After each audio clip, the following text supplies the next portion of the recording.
নামাজ আদায় করার পর আল্লাহর নবী বললেন, ইন্না হাদিহিল কুবুর মামলুআতুন যুলমান আলা আহলিহা। এই কবরটা হইল নানান রকমের অন্ধকারে পরিপূর্ণ। এমন কোন অন্ধকার নাই যে অন্ধকার এই কবরের মধ্যে নাই। চতুর্দিকে অন্ধকার, চতুর্দিকে অন্ধকার।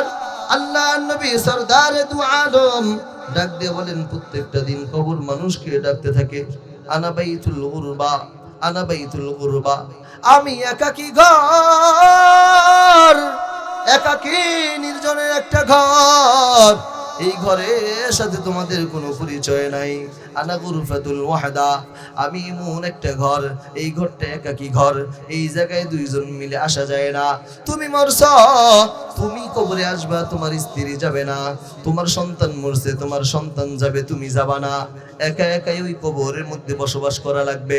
আল্লাহর নবী সরদারে দু আলম ডাক দিয়া বলেন, এ পৃথিবীর মানুষ, পৃথিবীর এই প্রান্ত থেকে ওই প্রান্ত সব জায়গায় খোঁজ খবর নেওয়া যায়, কিন্তু তোমার বাড়ির পাশেই 3.5 হাত ঘর, এই ঘরের মধ্যে খোঁজ খবর নেওয়ার মতো কোনো অবস্থা নাই। যেখানে আপনাকে আমাকে প্রথম রাখা হয়, যার ব্যাপারে আল্লাহর নবী সরদারে দু আলম রাহমাতাল লিল আলামিন ঘোষণা করেন, আল কবরু রাওযাতুম মিন রিয়াদিল জান্নাহ ওয়া ইম্মা হুফরাতুম মিন হুফারিন নার। এই কবরটা কারো কারো জন্য হয়ে যাবে জান্নাতের একটা বাগান। চিল্লায়া বলেন সুবহানাল্লাহ। আবার কারো কারো জন্য কবরটা কারো কারো জন্য জাহান্নামের একটা গর্ত হয়ে যাবে। এই কবরের প্রস্তুতি আপনার আমার নবী মুহাম্মদুর রাসূলুল্লাহ সাল্লাল্লাহু আলাইহি ওয়াসাল্লাম আজ থেকে নিয়ে 1450 বছর আগে ঘোষণা করেছেন যে এই কবরের প্রস্তুতি বান্দা তোমরা কেমনে নিবা। বড় ভয়ঙ্কর একটা জায়গা, নিত্য নতুন একটা জায়গা, যেই জায়গাটায় আগে আপনি আমি কোনোদিন যাই নাই। কথা বলেন ঠিক না বেঠিক? নতুন যে কোনো জিনিস আপনার সামনে আসলে, আমার সামনে আসলে, সেই জিনিসটা আমাদের জন্য সহজ হয় না কঠিন হয়? কঠিন। তাহলে দেখা গেল এই ঘরটা আপনার আমার জন্য সহজ। জোরে বলেন, সহজ না কঠিন? সহজ না কঠিন? এমন একটা জায়গা, যেই জায়গাটার ভিতরে পৃথিবীর বুকে যত মানুষ আপনার সাথে মোহাব্বত, ভালোবাসা, টাকা দিয়ে, শ্রম দিয়ে, মেধা দিয়ে, এমনকি ঘরের বিবি যিনি আপনার সাথে এক বেড শেয়ার করছে, সেই বিবিও আপনার সাথে সঙ্গ দিয়ে কবরে যাবে। জোরে বলেন, যাবে? যাবে না।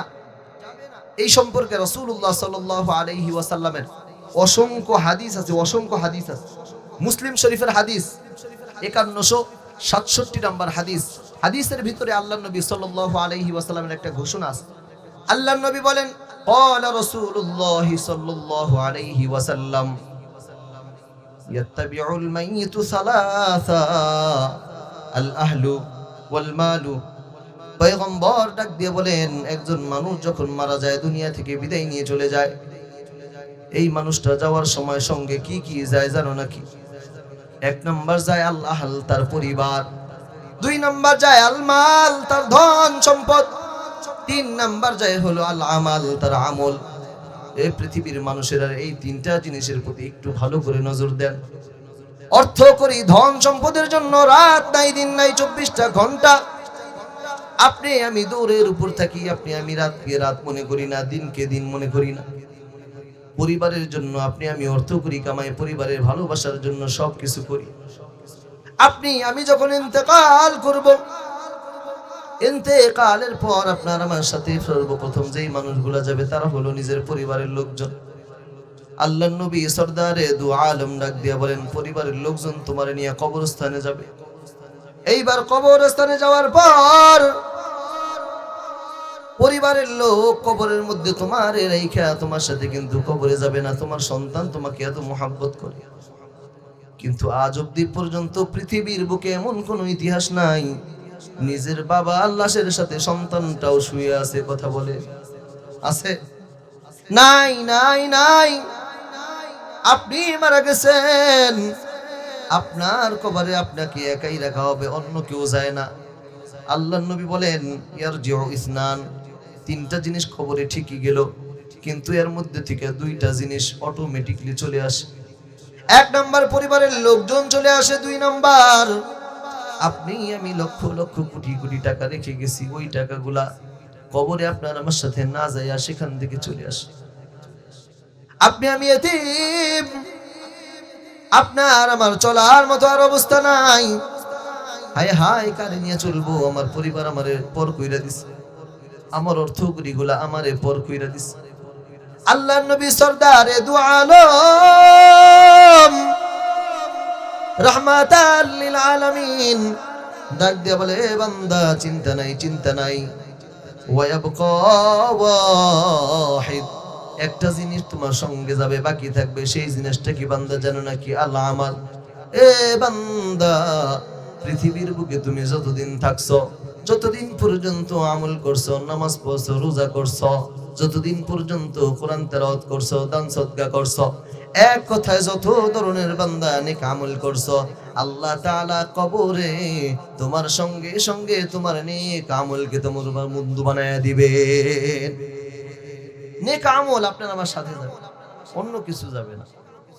ও পৃথিবীর মানুষেরা রে, কবর ভয়ঙ্কর একটা জায়গা, এত ভয়ঙ্কর জায়গা পৃথিবীর ইতিহাসে আর একটাও নাই। আল্লাহর নবী সরদারে দু আলম ডাক দিয়া বলেন, তোমরা পৃথিবীর বুকে আমাবস্যার রাত দেখছো, কিন্তু এর চেয়ে হাজার হাজার গুণ কঠিন অন্ধকার যে জায়গাটা আছে, ওই জায়গাটার নাম হইল কবর। আল্লাহর নবী সরদারে দু আলম ডাক দিয়া বলেন, মুসলিম শরীফের 2104 নম্বর হাদিস, আল্লাহর নবী বলেন, عن أبي هريرة رضي الله تعالى عنه قال أن امرأة سوداء كانت تقم المسجد أو شابا। আবু হুরায়রা রাদিয়াল্লাহু তাআলা আনহু থেকে বর্ণিত, তিনি বলেন, কোন একজন কালো মহিলা, অথবা অন্য বর্ণনায় আছে কোন একটা কালো যুবক মসজিদ ঝাড়ু দিত, মসজিদ পরিষ্কার করত। এমন সময় হঠাৎ করে আল্লাহর বান্দা অথবা বান্দি ইন্তেকাল করে দুনিয়া থেকে চলে গেল। আল্লাহর নবী সরদারে দু আলম মৃত্যুর সংবাদটা পান নাই, সাহাবায়ে কেরাম তারা মৃত্যুর সংবাদটা দেয় নাই। আফালা কুনতুম আযানতুমুনি, আল্লাহর নবী সাল্লাল্লাহু আলাইহি ওয়াসাল্লাম হঠাৎ করে মসজিদের কাছে আইসা দেখে ওই লোকটা নাই। আল্লাহর নবী ডাক দিয়া বলে, ওই লোকটা কই গেল, গেলটা কোথায়? ওরে তো আমরা দেখি না। সাহাবায়ে কেরামগণ ডাক দিয়া বলেন, কান্নাহুম সাগরু আমরাহা আও আমরা, হয়তোবা এই লোকটা গরিব একজন মানুষ, এই লোকটা মসজিদের ঝাড়ুদার, এই লোকটার কথা আল্লাহর নবীকে বইলা লাভ কি, মারা গেছে, আমরা দাফন করে দিছি। আল্লাহর নবী সরদার দু আলম ডাক দিয়া বলেন, আমারে তোমরা কেন জানাইলা না? কি কারণ, কি কবর? আমারে জানাও, আমারে জানাও, তার কবরটা কোন জায়গায়? দুল্লুনি আলা কবরিহা আও আলা কবরিহি, তার কবরটা কোন জায়গায়? আমারে জানাও, আমারে জানাও। এইবার সাহাবায়ে কেরাম ফাদাল্লুহু আলা কবরিহা আও আলা কবরিহি, কবরটা দেখায়া দিল। আল্লাহর নবী সরদারে দু আলম রাহমাতাল লিল আলামিন কবরের কাছে যায়া ফাসাল্লা, নামাজ আদায় করলেন। নামাজ আদায় করার পর আল্লাহর নবী বললেন, ইন্না হাদিহিল কুবুর মামলুআতুন যুলমান আলা আহলিহা, এই কবরটা হইল নানান রকমের অন্ধকারে পরিপূর্ণ। এমন কোন অন্ধকার নাই যে অন্ধকার এই কবরের মধ্যে নাই। চতুর্দিকে অন্ধকার, চতুর্দিকে অন্ধকার। আল্লাহর নবী সরদারে দু আলম ডাক দিয়ে বলেন, প্রত্যেকটা দিন কবর মানুষকে ডাকতে থাকে, আনা বাইতুল গুরবা, আনা বাইতুল গুরবা, আমি একাকী ঘর, একাকী নির্জনের একটা ঘর, এই ঘরের সাথে তোমাদের কোনো পরিচয় নাই। আনা গুরফাতুল ওয়াহদা, আমি এমন একটা ঘর, এই ঘরটা একাকী ঘর, এই জায়গায় দুইজন মিলে আসা যায় না। তুমি মরছ, তুমি কবরে আসবা, তোমার স্ত্রী যাবে না। তোমার সন্তান মরছে, তোমার সন্তান যাবে, তুমি যাবা না। একা একাই ওই কবরের মধ্যে বসবাস করা লাগবে। আল্লাহর নবী সরদারে দু আলম ডাক দিয়া বলেন, হে পৃথিবীর মানুষ, পৃথিবীর এই প্রান্ত থেকে ওই প্রান্ত সব জায়গার খোঁজ খবর নেওয়া যায়, কিন্তু তোমার বাড়ির পাশেই 3.5 হাত ঘর, এই ঘরের মধ্যে খোঁজ খবর নেওয়ার মতো কোনো অবস্থা নাই। অপরিচিত একটা ঘর, এই অপরিচিত ঘর প্রত্যেকটা মানুষকে ডাকতে থাকে, প্রত্যেকটা মানুষকে ডাকতে থাকে। ডাক দেয়া বলে, আনা বাইতুল গুরবা, আনা বাইতুল ওয়াহদা, আনা বাইতুল উদুদ, আমি পোকামাকড়ের ঘর। আমি যখন মাটি করতে শুরু করি, মাটির মধ্যে দেখবেন নানান রকমের পোকামাকড়ের বসবাস। উপর দিয়ে আমি মাটি দিয়ে ঢেকে রাখলাম, কিন্তু ভিতরে কি অবস্থা আমি কেউ জানি না। পৃথিবীর মানুষ, আল্লাহ নবী সরদারে দু আলম ডাক দিয়া বলে আনা বাইতুত তুরাব, কবর প্রত্যেকটা দিন ডাক দিয়া বলে আমি মাটির ঘর, আমি মাটির ঘর। সামনে মাটি, পিছে মাটি, ডানে মাটি তোর, বামে মাটি, উপরেও মাটি, নিচেও মাটি তোর। ও মন রে, করোনা তোমার খোঁজ খবর। এমন একটা ঘর, যেই ঘরে নাই কোনো জানালা, যেই ঘরে নাই কোনো দরজা, যেই ঘরের মধ্যে তুমি একবার যদি বন্দী হয়ে যাও, বের হওয়ার মতো অবস্থা নেই। আরে এমন একটা ঘর, যেই ঘরে নিঃশ্বাসটা নেওয়ার মতো কোনো অবস্থা নেই। ডান দিকের মাটি, বাম দিকের মাটি, সামনের মাটি, পিছনের মাটি, নিচেও মাটি, উপরেও মাটি, চতুর্দিক থেকে মাটি আর মাটি। এমন একটা অবস্থায় আমি কি জবাব দিব? আপনার আমার কি অবস্থা হবে? আল্লাহ নবী সরদারে দু আলম ডাক দিয়ে বলেন ওয়া ইন্নাল্লাহা ইউনাউইরুহা লাহুম বিসলাতি। আল্লাহ নবী সরদারে দু আলম ডাক দিয়ে বলেন, ওই যে যুবক অথবা যুবতী মারা গেল, তার কাছে আমি আইসা যে জানাজার নামাজটা পড়লাম, আমি এই নামাজ পড়ার কারণে আল্লাহ তাআলা ওই বান্দার কবরের অন্ধকার দূর করে দিবে। এ মুসলমান, ভালো করে বুঝবেন, ওই কবরের পথিক আমি একটা সময় হব কি হব না? আরো জোরে বলেন, হব কি হব না? সেই সময়টা কখন চলে আসে ভাই, ও পর্দার মা বোনেরা, আমি কেউ জানি না। কিন্তু যখন সময়টা চলে আসবে, সেই সময়টা পিছনের দিকে তাকানোর কোনো সময় থাকবে না। এই জন্য দেখা যায় হযরত উসমান ইবনে আফফান রাদিয়াল্লাহু তাআলা আনহু যখন কবরের পাশ দিয়ে যাইতেন, কবরটা দেখা দেখা প্রচুর পরিমাণে কান্না করতেন। এত পরিমাণে কান্না করতেন, কান্না করতে হযরতে উসমান ইবনে আফফান রাদিয়াল্লাহু তাআলা আনহুর দাড়ি মুবারক ভিজে যাইত। কিতাবের মধ্যে এসেছে, কানা উসমান ইবনে আফফান ইদা ওয়াকাফা আলা কবরিন বাকা হাত্তা ইয়াবুল্লা লিহিয়াহু। হযরত উসমান ইবনে আফফান যখন কবরের পাশ দিয়ে যাইতেন, কবরের পাশ দিয়ে যাওয়ার সময় কবরের কাছে যখন যায় দাঁড়াইতেন, ঝরঝর ঝরঝর করে চোখের পানিগুলা পড়তো, দাড়ি মুবারক পর্যন্ত ভিজে যাইত। এত পরিমাণে কান্না,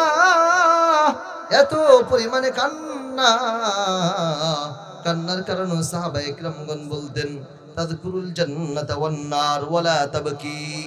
ওগো আল্লাহর নবী সাহাবী, ও ওসমান, আপনি জান্নাত জাহান্নামের বর্ণনা শুনেন, আলোচনা করেন, কিন্তু কোনোদিন তো এত কাঁদতে আপনারে দেখি না।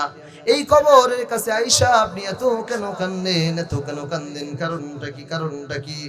এমন সময় হযরত ওসমান ডাক দিয়ে বলেন, ফাকাল সামি'তু রাসূলুল্লাহ সাল্লাল্লাহু আলাইহি ওয়াসাল্লাম, আল্লাহর নবী সাল্লাল্লাহু আলাইহি ওয়াসাল্লাম কি বলতে শুনেছি, ইন্নাল কবরা আউয়ালু মানাজিলিল আখিরাহ, কবরটা হইল আখিরাতে যাওয়ার জন্য সর্বপ্রথম একটা ঘাটি।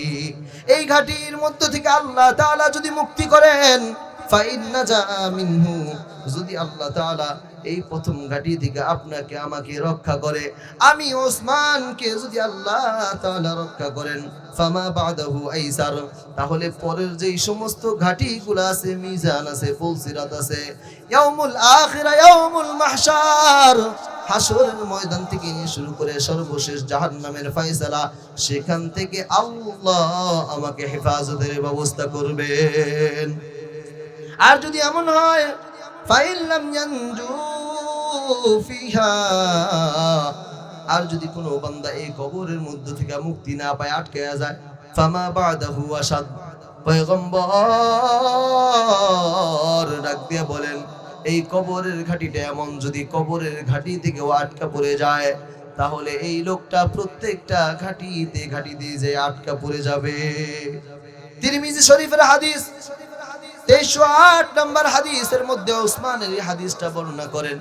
এই জন্য দেখা যায় বাবাজিরা, আপনার আমার কবরের পাশ দিয়ে যখন যাব একটু চিন্তা করে দেখি, আহারে এই কবরটা তো আমাকেও ডাক শুরু করছে, এই কবরটা তো আমার জন্য প্রস্তুত, এই কবরের মধ্যে কি অবস্থায় আমি থাকবো আমি তো কিছুই জানি না। আহারে এমন একটা অবস্থা হয়ে যাবে, এই কবরের মধ্যে যখন যাব, এই কবরের মধ্যে নাই বাতি নাই সঙ্গী। আহারে এমন একটা অবস্থা, আমার ঈমান আমল ছাড়া অন্য কিছু আমার সঙ্গে নাই। দুনিয়ার বুকে যখন বিপদে পড়ছিলাম কেউ নাই, কিন্তু টাকা পয়সা অর্থ করিয়াস আমি বিপদ থেকে উদ্ধার হয়েছি, মামা খালু আছে উদ্ধার হয়েছি, কিন্তু ওই জায়গায় কেউ নাই। ওই জায়গায় শুধু আপনার আমার নেক আমল যদি থাকে, আল্লাহ তাআলা ওই নেক আমলের উসিলায় কবরের আযাব আল্লাহ তাআলা দূর করে দিবেন।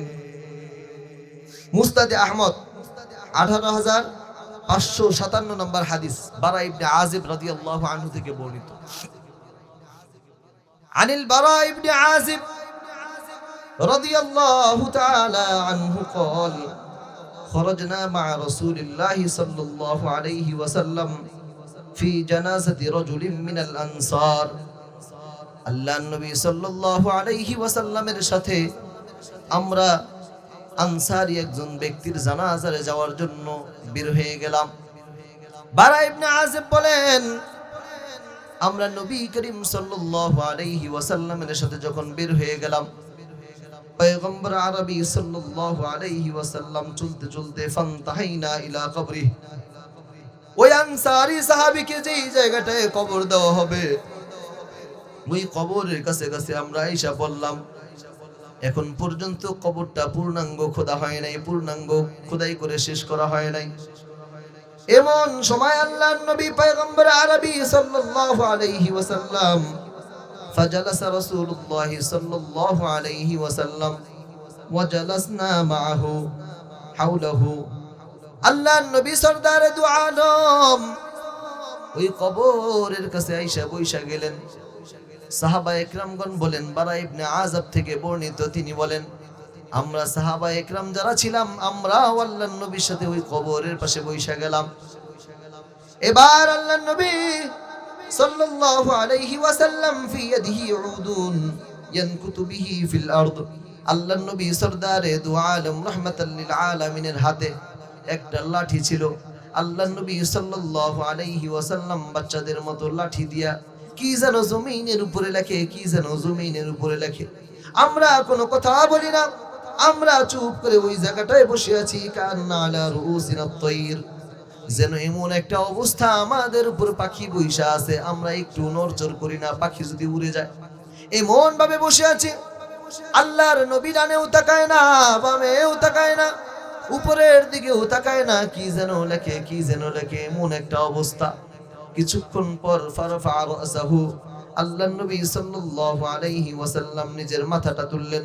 ওয়াকাল ইস্তাঈযু বিল্লাহ মাররাতাইন আও সালাসা। আল্লাহর নবী সরদার দু আলম এইবার মাথাটা উপরের দিকে তুইলা সাহাবা একরামদেরকে বলেন, ও আমার সাহাবীরা রে,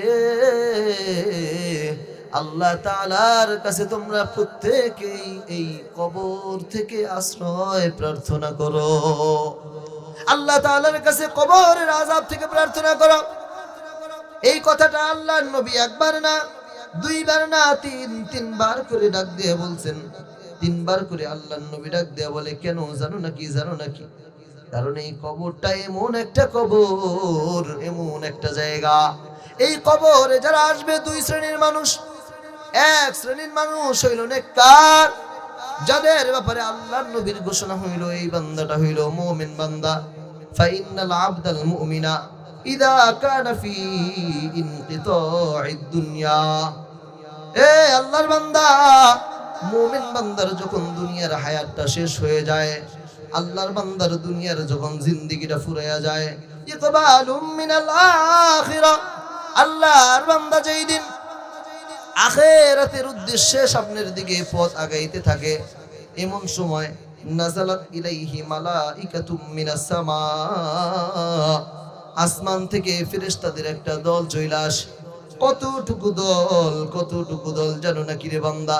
আল্লাহর নবী সরদারে দু আলম ডাক দিয়া বলেন, এমন অবস্থায় আসেছে মাদ্দা বাসারিহি।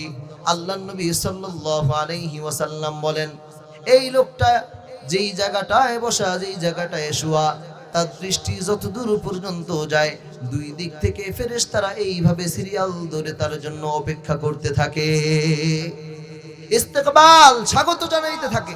আমরা যেরকম এমপি মন্ত্রী, এরপরে প্রধানমন্ত্রী, এদেরকে যেরকম ইস্তেকবাল জানাই, যারা নেককার সালেহ আমলওয়ালা মানুষ, তাদের ইন্তেকালের সময়, মরার সময় এইভাবে ফেরেশতারা ইস্তেকবাল স্বাগত জানাইতে থাকে। চিল্লায়া বলেন সুবহানাল্লাহ।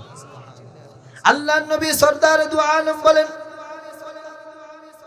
বিদুল ওয়ুজুহ, যেই সমস্ত ফেরেশতা গুলা আসমান থেকে আসে, তাদের অবস্থা কেমন জানো নাকি? চেহারাটা এতটা উজ্জ্বল, এত সুন্দর মায়াবী চেহারা, এত সুন্দর মায়াবী চেহারা, সুন্দর মায়াবী চেহারার এই ফেরেশতা গুলা আইসা এইবার আস্তে আস্তে করে ওই লোকটাকে ডাকতে শুরু করে, ইয়া আইয়াতুহান নাফসুল মুতমাইন্না। হাদিসের পরিভাষায় এসেছে, ইয়া আইয়ুহান নাফসুল হামিদা, এ প্রশংসিত আত্মা, উখরিজি, তুমি বের হয়ে চলে আসো, তুমি বের হয়ে চলে আসো। হাদিসের মধ্যে এসেছে, এইভাবে যখন মালাকুল মাউত ফেরেশতা ওই রূহটাকে ডাকতে থাকে, ওই রূহটাকে যখন ডাকতে থাকে, এমন সময় আল্লাহর নবী বলেন, তাসিলু কামা তাসিলুল কতরা মিনাস সিকা, পাত্র থেকে এক ফোঁটা ফোঁটা করে পানি যেমন ভাবে পড়তে থাকে, ঠিক তেমনি ভাবে এরকম সহজ ভাবে ফেরেশতারা তার রূহটাকে আস্তে আস্তে করে বের করে নিয়ে আসে। বলেন সুবহানাল্লাহ। পয়গম্বর ডাক দিয়া বলেন, শুধু এতটুকুই না, এই সমস্ত ফেরেশতারা জান্নাত থেকে কাফন নিয়ে আসে, খালি হাতে এরা আসে না, খালি হাতে আসে না। আমরা দুনিয়ার মানুষগুলা তো কাফন দেই মাত্র 3 খানা কাপড়, মেয়েদের হইলে 5 খানা কাপড়ের কাফন, কিন্তু ওই সমস্ত ফেরেশতারা জান্নাত থেকে কাফন নিয়ে আসে। এই কাফনগুলা নিয়ে আসে, কাফনুম মিন আকফানিল জান্নাহ, হানুতুম মিন হানুতিল জান্নাহ। এই কাফনের ভিতরে এমন সুন্দর সুগন্ধি নিয়ে আসে, কোনোদিন এমন সুগন্ধি আমরা কোনোদিন শুঙ্গি নাই, এমন সুগন্ধির ঘ্রাণ কোনোদিন আমরা নিতে পারি নাই। এমন সুগন্ধি যুক্ত রেশমি সুন্দর কাফন নিয়ে আইসা ডাকতে থাকে, ইয়া আইয়াতুহান নাফসুল হামিদা, উখরুজি ইলা রাব্বিন রাদিন আনকি গাদাবা ওয়া মাগফিরাতুম মিনাল্লাহ। এইভাবে ডাকতে থাকে, হে প্রশংসিত আত্মা, আসো আসো, তোমার রব তোমার প্রতি সন্তুষ্ট হয়েছে, তোমার রব তোমার জিন্দেগীর তামাম গুনাহ খাতা মাফ করে দিয়েছে। এইভাবে যখন ডাকতে থাকে, এইবার রূহটা যখন বের হয়ে আসে, রূহটা বের হওয়ার পর ছোট বাচ্চা যখন দুনিয়ার মধ্যে ভূমিষ্ঠ হয়, দেখবেন ওই ছোট্ট বাচ্চাটাকে নেওয়ার জন্য সবাই পারাপারি করে, কথা কয় না, পারাপারি শুরু করে দেয়। দাদা বলে আমার কোলে দাও, দাদি বলে আমার কোলে দাও, নানা বলে না আমার কোলে দেন, নানি বলে আমার কোলে দেন, মামা মামিরা চাচা চাচিরা সবাই যেরকম নেওয়ার জন্য ব্যাকুল হয়ে যায়। ফেরেশতাদের দল এই রূহটাকে কবজা করার পর কে নিবে নিজেদের মধ্যে এইভাবে প্রতিযোগিতা লেগে যায়। সবাই কয় আমারে দেন, সবাই কয় আমারে দেন, সবাই কয় আমারে দেন। এইভাবে করে করে করে করে যখন এক এক করে ফেরেশতারা নিতে থাকে, ফায়াসআদুনা বিহি ইলা সামা, এইবার ফেরেশতারা এই রূহটাকে নিয়ে আসমানের দিকে চলতে থাকে। আসমানের দিকে যখন উঠে, এমন কোন জায়গা নাই যেই জায়গাটার মধ্যে ফেরেশতা নাই। প্রথম আসমানে গেছে, প্রথম আসমানের ফেরেশতারা ডাক দিয়ে বলে, আহ কি খুশবুদার, কত সুন্দর একটা গ্রান, এই গ্রানটা জীবনে কোনোদিন শুনি নাই। আহারে এত সুন্দর গ্রানওয়ালা রূহটা কার? ফেরেশতা মালাকুল মাউত ডাক দিয়ে বলে, যেই সেই মানুষ না, যেই সেই মানুষ না, এটা হলো অমুকের বেটা অমুক। আল্লাহর নবী সরদারে দু আলম ডাক দিয়া বলে, আল্লাহর নবী ডাক দিয়া বলেন, ওই লোকটার নাম ধরে, ওই লোকটার পিতামাতার নাম ধরে, গ্রামের নাম ধরে ধরে বলতে থাকে, অমুকের বেটা অমুক, আব্দুল্লাহর বেটা আব্দুর রহমান, শাখারিয়া গ্রামের মানুষ। আহারে কি এমন নেক আমল করছে গো, যার কারণে সুঘ্রাণটা গোটা পৃথিবী, গোটা জমিন আসমানটা ছড়ায় গেছে। এইভাবে ফেরেশতারা প্রথম আসমানে সংবর্ধনা জানায়। প্রথম আসমান থেকে যখন দ্বিতীয় আসমানে নাই, দ্বিতীয় আসমানেও এইভাবে সংবর্ধনা জানায়। তৃতীয় আসমান, চতুর্থ আসমান, সবাই এইভাবে প্রশংসা করে। করতে করতে করতে করতে সাত আসমানের উপরে যখন চলে যায়, এইবার আল্লাহ তাআলা ডাক দিয়া বলেন, ফাকালাল্লাহু তাআলা, আল্লাহ তাআলা ডাক দিয়া বলেন, উকতুবু কিতাবা ইল্লিয়িন, আমার এই বান্দার আমলনামাগুলা ইল্লিয়িনের মধ্যে রেখে দাও। আল্লাহ তাআলা পবিত্র কোরআনুল কারীম আল্লাহ তাআলা ঘোষণা করে বলেন, ওগো নবী আপনি ইল্লিয়িন কি জানেন নাকি? ওয়ামা আদরাকা মা ইল্লিয়ুন, ওগো আল্লাহর নবী ইল্লিয়ুন কি জিনিস আপনি জানেন নাকি? জানেন নাকি? পয়গম্বর ডাক দিয়া বলেন, না না না, ইল্লিয়ুন কি আমি তো তেমন জানি না।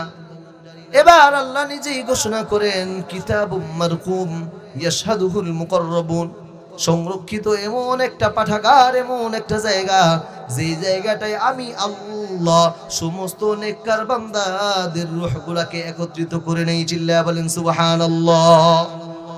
এইবার রূহটা যখন মনে করেন আল্লাহ তাআলা ইল্লিয়িনের মধ্যে রাখলেন, রাখার পর আপনার আমার বডি কিন্তু কবরেই পড়ে আছে। এইবার আল্লাহ তাআলা এই রূহটাকে আবার কবরের মধ্যে ফিরায় দেওয়ার পর আপনি আমি যখন তাকে মাটি দিয়া এখান থেকে চলে আসি, আল্লাহ তাআলা ফেরেশতা পাঠায়, দুইজন ফেরেশতা। কয়জন? জোরে বলেন কয়জন? আমরা ইতিহাস সবাই জানি। হাদিসের মধ্যে আল্লাহর নবী সাল্লাল্লাহু আলাইহি ওয়াসাল্লাম বলেন, দুইজন ফেরেশতা। ফায়াতিয়ানিহি মালাকান, দুইজন ফেরেশতা ওই কবরের কাছে আসে। ওই কবরের কাছে আইসা, এক বর্ণনায় আছে ফায়ুজলিসানিহি, আর এক বর্ণনা আছে ফায়ুকঈদানিহি। ওই আল্লাহর বান্দা, নেককার বান্দাকে বসানো হয়। ফায়াসআলানিহি, এরপরে আস্তে আস্তে তাকে প্রশ্ন করা হয়, মান রব্বুকা, তোমার রব কে? আল্লাহ নেককার ওই বান্দাটা ডাক দিয়া বলে, রব্বি আল্লাহ, আমি আল্লাহ তাআলার গোলাম, আল্লাহ আমার রব। ফেরেশতারা এবার দ্বিতীয় প্রশ্ন করে, মা দীনুকা, তোমার ধর্মের নামটা কি? তুমি কোন ধর্মের অনুসারী ছিলা? আল্লাহর বান্দা ডাক দিয়া বলে, দীনি আল ইসলাম। গোটা দুনিয়ার বুকে আমি যতদিন পর্যন্ত বেঁচে ছিলাম, ততদিন পর্যন্ত একটা ধর্মের উপর আমি তাবেঈ ছিলাম, অনুসরণ করলাম। ওই ধর্মের উপরে আমি থাইকা, অবিচল থাইকা, অটল থাইকা আমার ইন্তেকাল হয়েছে, সেই ধর্মের নাম হইল ইসলাম। এবার ফেরেশতা তৃতীয় প্রশ্ন শুরু করে, মান হাদার রাজুলুল্লাযী বাআসা ফীকুম। আল্লাহর নবীর সুরতটাকে সামনে ধইরা জিজ্ঞাসা করে, এই লোকটাকে চিনেন নাকি? এই লোকটাকে? এবার আপনি আমি মুমিন যারা আছি কবরের মধ্যে ডাক দিয়ে বলবো, হাদা মুহাম্মাদুন সাল্লাল্লাহু আলাইহি ওয়াসাল্লাম। তিনি আর কেউ না, আর কেউ না, তিনি হলেন স্বয়ং আমাদের সকলের নবী, রাহমাতাল লিল আলামিন, শাফিউল মুজনাবিন, মুহাম্মাদুর রাসূলুল্লাহ সাল্লাল্লাহু আলাইহি ওয়াসাল্লাম। এবার আল্লাহ তাআলা ডাক দিয়া বলবেন, এ ফেরেশতারা রে, ফেরেশতারা রে, থাম থাম থাম, আর দরকার নাই, আর দরকার নাই। আন সাদাকা আবদি, আমি আল্লাহ নিজে এই বান্দার ব্যাপারে সত্যায়ন করে দিলাম, আমার বান্দা সত্যবাদী। চিল্লায়া বলেন সুবহানাল্লাহ। যে কোনো বিষয়ের সত্যায়ন যদি প্রধানমন্ত্রী করে সেটার দাম কম না বেশি? জোরে বলেন, কম না বেশি? চাকরি নিতে গেলে সত্যায়নের দরকার আছে না? এই সত্যায়নটা করে দিবেন স্বয়ং আল্লাহ। চিল্লায়া বলেন সুবহানাল্লাহ। আল্লাহ তাআলা ডাক দিয়া বলবেন, এইবার আল্লাহর ওই বান্দাকে যখন এইভাবে আল্লাহ তাআলা সত্যায়ন করে দিলেন, দেওয়ার পর আল্লাহ তাআলা ডাক দিয়া বলবে, পৃথিবীর মানুষেরা রে, এই মুমিন বান্দার জন্য তোমরা তো যেই কাপড়টা দিচ্ছ সাধারণ একটা কাপড়, আহারে এমপি মন্ত্রীদের সাধারণ কাপড় তোমরা দাও না, সবচেয়ে দামি জিনিসটা তোমরা দাও। আমি আল্লাহ তাআলার কাছে এই লোকটা, এই মুমিন বান্দা এতটাই দামি এই কাপড় আমি আল্লাহ পছন্দ করলাম না। হে মুসলমান ইমানদার, এই জন্য আল্লাহর নবী সরদারে দু আলম ওই কবরের কাছে বৈশা বৈশা ডাক দিয়া বলেন, ইস্তাঈযু বিল্লাহ। কাজেই তোমরা এই কবর থেকে আল্লাহ তাআলার কাছে পানাহ চাও, আল্লাহ তাআলার কাছে মাফ চাও। আল্লাহ তাআলার কাছে যদি এই কবর থেকে মাফ চাইতে পারো, আল্লাহ তাআলা এই কবরের আযাব থেকে তোমাকে মাফ করে দিবেন। আল্লাহর নবী সরদারে দু আলম একটা দোয়া শিখাইছেন। আল্লাহর নবী সরদারে দু আলম রাহমাতাল লিল আলামিন, হাদিসের মধ্যে বহু হাদিস এমন আছে কবর থেকে মুক্তির দোয়া। আল্লাহর নবী সরদারে দু আলম ডাক দিয়া বলেন, ও পৃথিবীর মানুষেরা রে, যখনই কবরের কথা তোমাদের স্মরণ হবে তখনই চোখের পানিগুলা ফালাও, চোখের পানিগুলা ফালাও। কারণ এমন একটা অবস্থায় পড়বা যেই সময়টা তুমি চোখের পানি ফালাবা কিন্তু কোনো লাভ হবে না। জাহান্নামের ওই ভয়ঙ্কর আগুন গোটা পৃথিবীর সমস্ত পানি ঢাললেও ঠান্ডা হবে না, নিভবে না। কিন্তু তোমার আমার দুই ফোঁটা চোখের পানির মাধ্যমে আল্লাহ তাআলা ওই কবরের আগুনটাকে নিভাইয়া দিবেন। আল্লাহর নবী দোয়া শিখায়, আল্লাহুম্মা ইন্নী আউযু বিকা মিন কবরি। আল্লাহর নবী সাল্লাল্লাহু আলাইহি ওয়াসাল্লামের দোয়া আরেক হাদিসের মধ্যে পাওয়া যায়, মিন আযাবিল কবর। ওগো আল্লাহ, কবরের আযাব থেকে তুমি আমাকে বাঁচাও। এইভাবে যখন বান্দা দোয়া করতে থাকবা আর যতদিন পর্যন্ত হায়াত বাকি থাকবে ততদিন পর্যন্ত নেক আমল করতে থাকবা, আল্লাহ তাআলা তোমার ওই কবরের আযাবটাকে মাফ করে তোমার আমার ঠিকানা জান্নাত করে দিবে। আল্লাহ তাআলা আমাদের সকলকে এই কবরের আযাব থেকে মুক্তির ব্যবস্থা করুন। সকলেই বলুন আমিন।